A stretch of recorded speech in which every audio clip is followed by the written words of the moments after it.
హల్లెలూయా. యేసుక్రీస్తు నామములో అందరికీ హృదయపూర్వక వందనములు.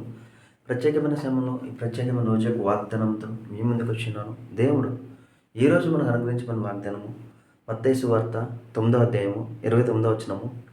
మీ నమ్మిక చొప్పున మీకు కలుగును గాక. ఆమేన్.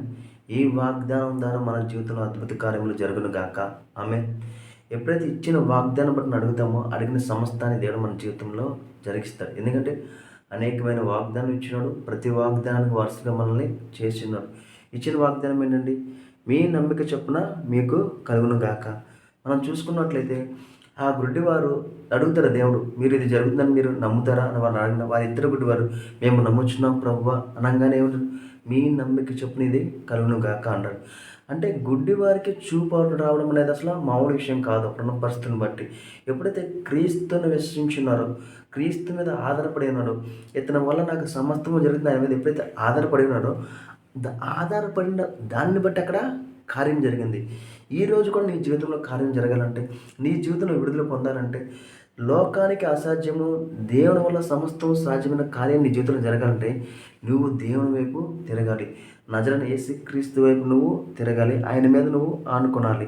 ఎప్పుడైతే నజరైన యేసుక్రీస్తు నీ కొరకు మరణించి తిరిగి లేచని విశ్వసించున్నావో నీ నమ్మిక చొప్పున సమస్తమును జరుగుతుంది. హల్లెలూయా. ఎందుకంటే నీ నమ్మకం కాదు, నువ్వు దేవుని మీద ఆధారపడి నమ్ముచున్నావు. హల్లెలూయా. ఆ గుడ్డివారిని ఎలాగైతే స్వస్థపరచబడ్డారో ఈరోజు నీ జీవితంలో కూడా ఏదైతే బలహీనత ఉందో, దేంట్లో అయితే స్వస్థత లేదనుకుంటున్నారో, సృష్టి వల్ల ఏదీ కాదు, సృష్టిని సృష్టించిన వాడి వల్ల సమస్తమును అవుతుంది. కాబట్టి లోకం వైపు చూడక నీలో ఉన్న క్రీస్తు వైపు, నజరైన యేసు క్రీస్తు నామములో నాకు విడుదల కలుగునుగాక నువ్వు ఎప్పుడైతే అడుగుతావో అడిగిన సమస్తాన్ని నీకు దేవుడు చేస్తాడు. ఈరోజు నువ్వు ఏదైతే అనారోగ్యంగా ఉండి ఈ వీడియోలో ఏకీభవిస్తున్నావో ఆ అనారోగ్యంలో నువ్వు విడుదల పొందునుగాక. అదే రీతిగా నీకు ఏదైతే బలహీనత ఉందో, నువ్వు ఏ పరిస్థితుల్లో అయితే బయటికి రావాలనుకుంటున్నావో, ఈ దేంట్లో అయితే నువ్వు అభివృద్ధి పరచాలనుకుంటున్నావో ఈ వాగ్దానం బట్టి అడుగు. ఎప్పుడైతే వాగ్దానం బట్టి దేవుని వైపు చూసి అడుగుతామో అడిగిన సమస్తాన్ని దేవుడు నీకు ఇస్తాడు. కాబట్టి ఈ వాగ్దానం బట్టి అందరం అడుగుదాము. ప్రతి విషయాన్ని మనము పొందుకున్నాం.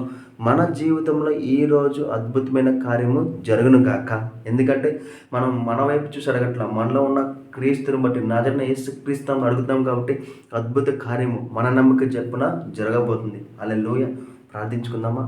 స్తోత్రం మహాప్రేమ గల తండ్రి, నీకే వందనాలు స్తోత్రాలు చెల్లించుకున్నాం దేవా. ఇచ్చిన వాగ్దానం బట్టి నీకే కోట్ల స్తోత్రాలు చెల్లించుకున్నాం తండ్రి. ఇదిగో తండ్రి మా నమ్మిక చెప్తుందని మాకు కలుగుతుంది అన్నావు తండ్రి. ఇదిగో దేవా ఆ రోజు తండ్రి గుడ్డివారు తండ్రి నేను చూస్తాను నీ మీద ఆధారపడగా తండ్రి వారికి తండ్రి ఇదిగో తండ్రి విడుదల కలగజేసినావు తండ్రి. ఈ రోజు కూడా తండ్రి ఈ వాగ్దానం పట్టు తండ్రి ఈ వీడియోలో ఏకీభవిస్తుంది ఎంతమంది అయితే నీ వైపు చూస్తున్నారు తండ్రి, చూసిన ప్రతి ఒక్కరు తండ్రి నీ వైపు చూసిన ప్రతి ఒక్కరు తండ్రి విడుదల పొందునుగా కానీ ప్రవచిస్తున్నాం తండ్రి. ప్రతి బలహీనత తండ్రి బలంగా మారునుగా కానీ ప్రవచిస్తున్నాం తండ్రి. ప్రతి అనారోగ్యం తండ్రి ఆరోగ్యం మారునుగా కానీ ప్రవచిస్తున్నాం తండ్రి.